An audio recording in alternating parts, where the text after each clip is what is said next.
আসসালামু আলাইকুম ওরহমতুল্লাহি ওয়াবারাকাতুহু।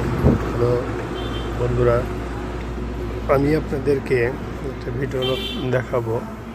সেটা হলো আমাদের সিরাজগঞ্জ বেলকুচিতে যারা অন্তর্ভুক্ত আছেন, শুধুমাত্র তাদের জন্য। যারা সশস্ত্র বাহিনীতে চাকরি করছেন,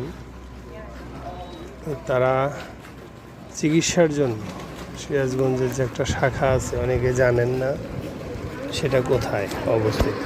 যাই হোক, আমি সেটাই আপনাদেরকে তুলে ধরছি।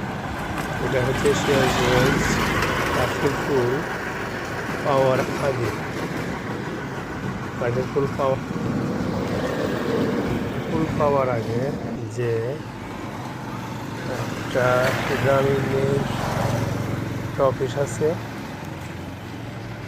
গ্রামীণ কল্যাণ একটা অফিস, তার পাশে হলো আমি আপনাদেরকে মূল জায়গায় নিয়ে যাচ্ছি। এই যে দেখেন,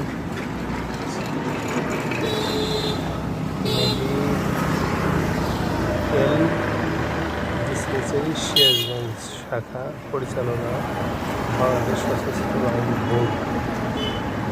যাই হোক, এটা হলো অফিস। এই অফিসে আসবেন 10টা থেকে 2টা পর্যন্ত রুগী রাখা হয় এবং ওষুধে 2টা পর্যন্ত, 10টা থেকে 2টা এর মধ্যে আসলে আপনি চিকিৎসা নিয়ে যেতে পারবেন এবং আপনার চিকিৎসা বই থাকলে হবে। যারা বই করতে পারে না, তাদের পাবনা যা বই করে নিয়ে আসবেন। আর সিরাজগঞ্জ শাখা হয়েছে। আপনার সবাই ভালো থাকুন, সুস্থ থাকুন এবং নিরাপদ থাকুন। আসসালামু আলাইকুম ওয়া রাহমাতুল্লাহি ওয়া বারাকাতুহু।